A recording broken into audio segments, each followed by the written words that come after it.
मैं पैसा हूँ। मैं नमक की तरह हूँ जो ज़रूरी तो है, पर ज़रूरत से ज़्यादा आपकी ज़िंदगी का स्वाद बिगाड़ सकता है। मैं भगवान तो नहीं, पर लोग मुझे भगवान से कम भी नहीं मानते। मुझे आप मरने के बाद ऊपर नहीं ले जा सकते, पर जीते जी मैं आपको बहुत ऊपर ले जा सकता हूँ। मैं नई रिश्तेदारियाँ पैदा कर देता हूँ, पर असली और सच्ची बिगाड़ देता हूँ। मैं कुछ भी नहीं, पर मैं ही ये तय करता हूं कि लोग आपको कितनी इज्जत देंगे। मैं सारे फसाद की जड़ हूं, पर फिर भी लोग मुझे पाना चाहते हैं। मैं बोलता नहीं, पर सबकी बोलती बंद जरूर कर देता हूं। मैं पैसा हूं। बहुत से लोग अपनी जिंदगी में सिर्फ इसलिए सक्सेसफुल नहीं हो पाते क्योंकि उन्हें पता ही नहीं है कि आखिर उन्हें अपनी जिंदगी में करना क्या है। कुछ लोग तो पैशन को ही खोजते रहते हैं और इसी चक्कर में रह जाते हैं और सक्सेसफुल नहीं हो पाते।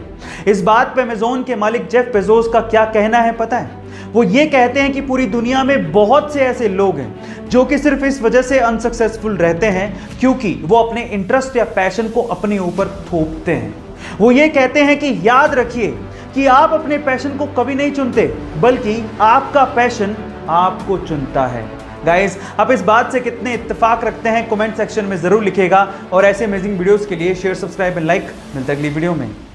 जब 1947 में हमारा देश आजाद हुआ था तब $1 1 के बराबर था। तो अचानक से ऐसा क्या हो गया कि आज $1 लगभग 73 रुपए के बराबर है। रुपया इतना गिर क्यों गया? तो चलिए आज इस वीडियो में मैं आपको बताता हूं। इसके लगभग 3 कारण हैं। पहला कारण, जब देश हमारा आजाद हुआ था तो बंटवारे के बाद देश को चलाने के लिए विदेशी कर्ज लिया गया था। ये पहली वजह थी। दूसरी वजह यह थी कि चीन और पाकिस्तान के साथ जब युद्ध हुआ तो हमें अपना सैन्य बजट बढ़ाना पड़ गया था और जिसकी वजह से हमें कर्ज लेना पड़ गया था। ये दूसरी वजह थी। और तीसरी वजह यह थी कि इंडिया एक्सपोर्ट से ज्यादा इंपोर्ट करता था, मतलब निर्यात से ज्यादा आयात करता था।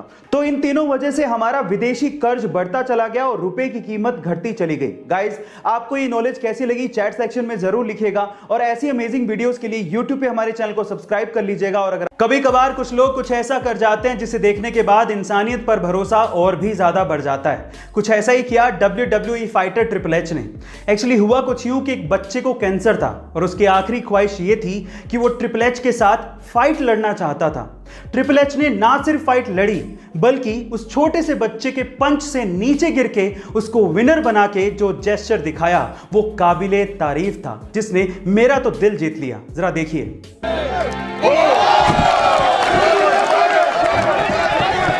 गाइस, आपको ट्रिपल एच के इस जेस्चर पर क्या कहना है कमेंट सेक्शन में जरूर लिखिएगा और ऐसे अमेजिंग वीडियोस के लिए शेयर, सब्सक्राइब एंड लाइक। मिलता है अगली वीडियो में।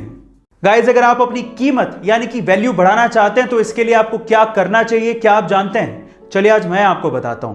देखिए, मान लीजिए कि अगर कोई मक्खी सब्जी तोलते वक्त सब्जी के तराजू में बैठ जाए तो उसकी कीमत क्या ही होगी?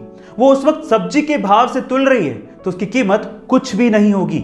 लेकिन अगर वही मक्खी सोना तोलते वक्त सोने की तराजू में बैठ जाए तो उसकी कीमत 10,000 रुपए के लगभग होगी। इससे आप क्या समझे जानते हैं? इससे आपको यह समझना है कि आप कहां पे बैठते हैं, किसके साथ बैठते हैं, यही आपकी वैल्यू यानी कि आपकी कीमत को निर्धारित करता है। इसीलिए अपनी सराउंडिंग्स को बड़े ध्यान से चुनिएगा। ऐसे अमेजिंग वीडियोस के लिए शेयर, सब्सक्राइब एंड लाइक। मिलता है अगली वीडियो में।